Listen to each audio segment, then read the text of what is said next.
नमस्कार दोस्तों, स्वागत है आज की नई कहानी में। कहानी अच्छी लगे तो लाइक, शेयर, कमेंट और सब्सक्राइब जरूर करें। वैसे तो लाल जोड़े में लगभग हर लड़की खूबसूरत लगती है और उस दिन जिसे मैंने देखा उस लड़की को बेहद खूबसूरत तो नहीं कह सकते, पर वह दुल्हन के लिबास में थी। शायद इसीलिए वह खूबसूरत लग रही थी। अमूमन तौर पर मैं किसी लड़की को एकटक नहीं घूरती, लेकिन उसकी आंखों में एक अजीब सी कशिश थी जो मुझे अपनी ओर खींच रही थी और मैं उसे बार बार पलट कर देख रही थी। उस लड़की ने लाल जोड़ा पहन रखा था और माथे पर सिंदूर, मतलब शादीशुदा थी वो। एक नवविवाहित यूं स्टेशन पर आंखों में आंसू लिए किसी बुजुर्ग महिला से कुछ कहती फिर रोती हुई। मेरे लिए यह बड़ा अप्रत्याशी दृश्य था। मेरी उत्सुकता बढ़ती जा रही थी, पर बुरा हो इस ट्रेन का जो एकदम वक्त पर आ पहुंची। वैसे तो इस इंडियन रेलवे को ट्रेन ऑन टाइम चलने पर कई डिग्री बुखार आ जाता है, पर उस दिन कम वक्त सही समय पर आ गई। मैं मन महसूस कर ट्रेन में चढ़ गई। मैं जानना चाहती थी कि वह लड़की उदास क्यों थी, उसके साथ वाली महिला कौन थी भी, और भी बहुत कुछ। खैर, मेरे पास सामान ज़्यादा था नहीं, अपनी बुटीक का कुछ सामान, एक फाइल और कुछ सैंपल, बस इतना ही एक बैग में डाल लाई थी मैं। एक सूटकेस और बैकपैक के अलावा एक हाथ में मोबाइल के लिए हमेशा फ्री रखती थी। मेरे फ़ोन बहुत आते हैं ना। उस दिन भी मेरी सहेली अंतरा का फ़ोन आ गया। उसे बड़ी उत्सुकता थी कि मेरा इंटरव्यू कैसा रहा, इसीलिए मेरे फ़ोन पकड़ते ही पहला सवाल यही किया, तेरा ट्रिप कैसा रहा निम्मी। मैंने भी कुछ ज़्यादा ही उत्साह से आकर कह दिया, बहुत बहुत अच्छा रहा अंतु। उन्हें मेरा काम बहुत पसंद आया। अब देखते हैं कितना ऑर्डर आता है। मिल जाएगा ढेर सारा ऑर्डर तुझे, तू इतनी क्रिएटिव जो है। अंतरा से अपनी प्रशंसा सुनकर मैं इतनी खुश हो गई कि वह लाल जोड़े वाली लड़की मेरे दिमाग से निकल गई और मैं ट्रेन में बैठ गई। ट्रेन खुली तब मुझे ध्यान आया। मैंने स्टेशन पर नज़र दौड़ाई, पर वह लड़की वहाँ नज़र नहीं आई। आज भी सोचती हूँ कि पता नहीं वो लड़की कौन थी और उसकी आंखों में आंसू क्यों थे। ट्रेन खुलने में अभी देर थी तो मैंने सोचा कि पानी की एक बोतल और चिप्स ले लिया जाए। इसीलिए मैं जब चिप्स और पानी का बोतल लेकर आई तो यह देखकर चौंक गई कि जो मेरे सामने वाली बर्थ पर वह दोनों औरतें बैठी हुई थी, वह दुल्हन के लिबास वाली लड़की और उसके साथ एक प्रौढ़ा जो ज़रूर उसकी माँ थी, क्योंकि एक माँ के साथ ही एक बेटी इस तरह से हाथ पकड़ कर बैठती है। मेरी उत्सुकता बढ़ती जा रही थी। अगर यह नवविवाहित है तो इसका पति कहाँ है और यह दुखी क्यों लग रही है। खैर, मैंने बड़ी मुश्किल से लोअर बार्थ में टिकट करवाया था और इंटरव्यू के भाग दौड़ में बहुत थक भी गई थी, इसलिए थोड़ी देर में मैंने अपना बिस्तर लगाया और लेट गई। ना जाने कैसे मेरी आंख लग गई। मुश्किल मुझे सोए हुए आधे घंटे ही हुए होंगे कि सामने वाली बार्थ की लड़की की सिसकियां थोड़ी तेज हो गई और उसकी माँ की आवाज़ मैंने पहली बार सुनी। वह बेटी को हल्के डांटने वाले अंदाज में कह रही थी, बस बस कर प्रीति, तू अब नहीं रोएगी और ध्यान से मेरी बात सुन। जो तेरे गलत हुआ है उसे सही भी किया जा सकता है। मैं उठकर बैठने वाली थी कि इस एक वाक्य ने मुझे रोक दिया। मैं समझ गई कि अगर मैं अभी चादर हटाकर उठकर बैठ जाऊंगी तो दोनों माँ बेटियां कुछ बात नहीं करेंगी और मुझे इनके बारे में जानने में इतनी उत्सुकता बढ़ गई थी कि मैं सिर तक चादर ओढ़कर यूं ही लेटी रही और उनकी बातें सुनने की कोशिश करती रही।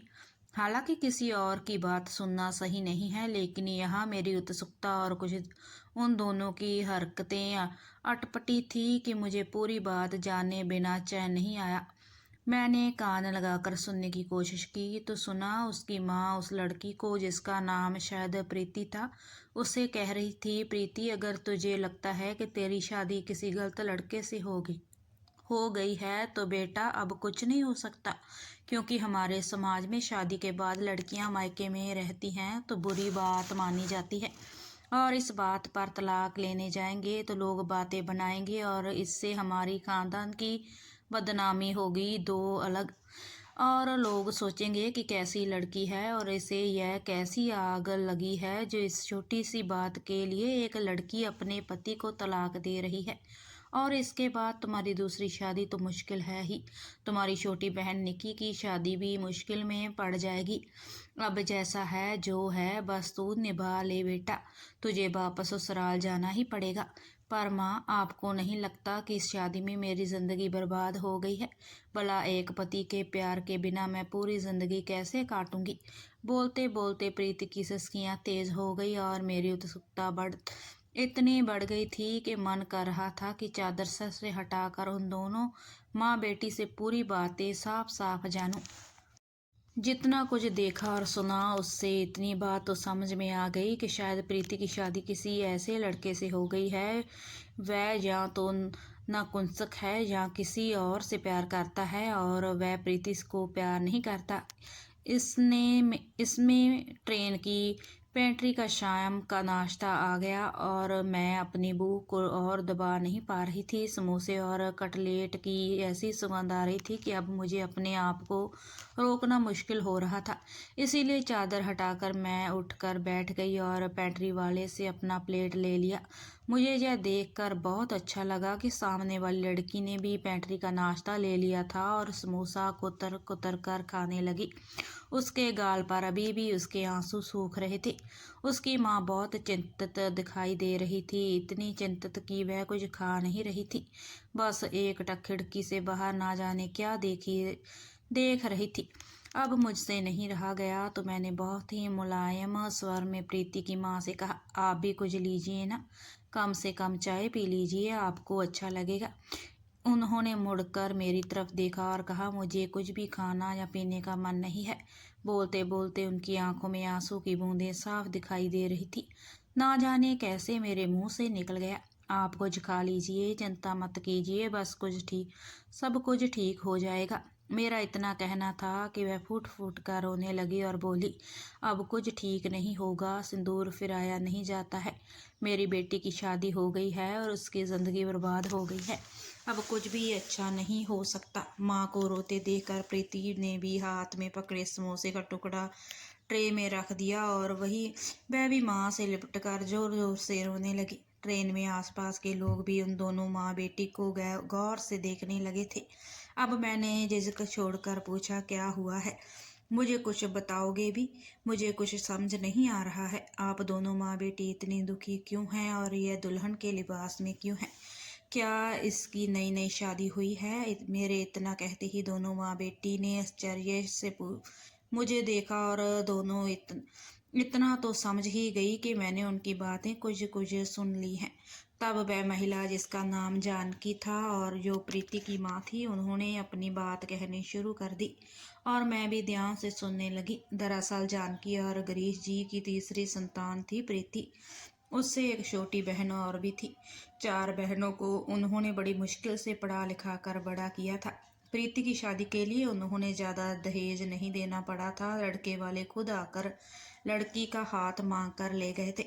बाद में पग फेरे के समय भी प्रीति उदास ही रही थी और कुछ बोलते बोलते भी नहीं बोल पाई थी। करवा चौथ के एक दिन पहले उसने अपनी माँ को कहा था कि माँ, मुझे आकर यहाँ से ले आओ, क्योंकि मेरे ससुराल वाले मुझसे ठीक से बात नहीं कर रहे हैं। संजोग ऐसा था कि गिरीश जी नहीं आ सकते थे क्योंकि उसकी छोटी बहन की तबीयत ठीक नहीं थी। प्रीति को ससुराल आकर मालूम पड़ा कि प्रीति का पति शुरू से किसी और से प्यार करता था और प्रीति को बिल्कुल अपना नहीं पा रहा था।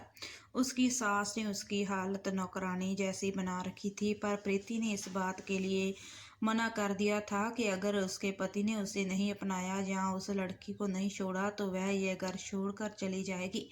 बस अब प्रीति ससुराल नहीं जाना चाहती थी और उसकी माँ उसे जबरदस्ती भेज रही थी। मैंने उसे समझाया कि प्रीति को वह घर छोड़ देना चाहिए और अपने पैर पर खड़ा होना चाहिए। प्रीति ने कहा, लेकिन मैं अपने पैरों पर खड़ी कैसे हो सकती हूँ? मैंने तो सिर्फ ग्रेजुएशन तक पढ़ाई की है, आगे मैं क्या करूँ कुछ नहीं समझ आ रहा है।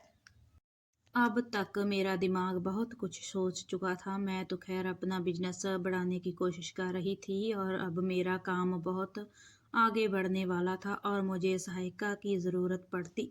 तो मैंने प्रीति को कहा कि मुझे मेरी बुटीक में तो एक सहायिका का काम कर सकती हो। मेरे बुटीक में कई तरह के काम हैं। मैं कोई ऐसा सेक्शन जहाँ तुम अच्छे से काम कर सकूँ, वहाँ का काम तुम्हें संभालने दे दूँगी। फिर मैंने प्रीति की मम्मी से भी कहा कि तब तक आप प्रीति के तलाक की प्रक्रिया जारी रखिए और तलाक के बाद एलिमनी की रकम से प्रीति का काम और पढ़ाई आगे बढ़ाइए। कल को प्रीति चाहे तो दूसरी शादी भी कर सकती है। यह बात अपने दिमाग से निकाल दीजिए कि एक बार शादी हो गई तो हो गई। एक बेटी आपकी दुखी रहेगी तो दूसरी बेटी को भी आप खुश नहीं देख पाएंगी। बेटियां आपस में जुड़ी होती हैं। आपकी छोटी बेटी अगर बड़ी बेटी को दुखी देखेगी तो वह भी कैसे खुश रह सकती है। इसीलिए सबसे पहले तो प्रीति को अपने पैरों पर खड़ा कीजिए, फिर आप चाहे तो छोटी बेटी की शादी पहले कर सकती हैं। आगे चलकर प्रीति भी अपनी मनपसंद जीवन साथी के साथ जीवन बिता सकती है। मेरी इस बात से जानकी जी को बहुत हिम्मत मिली। जानकी जी और प्रीति ने भी मुझे बार बार धन्यवाद कहा। ट्रेन अपने गंतव्य तक पहुंचने को थी और दोनों माँ बेटी मुझे बार बार धन्यवाद देते हुए एक ही बात कह रही थी कि बस कुछ पल की मुलाकात ने बना दी बात। दोस्तों, इस बार हम सफ़र में जैसे लोगों से मिलते हैं जिनसे हमें बहुत कुछ सीखने को मिलता है, तो कभी कभी हमारी सीख किसी के काम आ जाती है। तो अगली बार आप जब सफ़र करें तो अपने आप को मोबाइल में लगाकर ना रखें, बल्कि आसपास के लोग और माहौल का जायज़ा लें। शायद किसी को आपके द्वारा बोले गए मोटिवेशन के कुछ शब्द आप उनकी ज़िंदगी बदल दें। जिस तरह मेरी मुलाकात प्रीति और उसकी मम्मी से हुई थी और आज प्रीति मेरी सहायिका के रूप में काम कर रही है, वैसे ही हो सकता है आप भी किसी परेशान व्यक्ति की आवाज़ बने और अपने उल्लास भरे शब्दों से किसी के जीवन में रोशनी ला दें।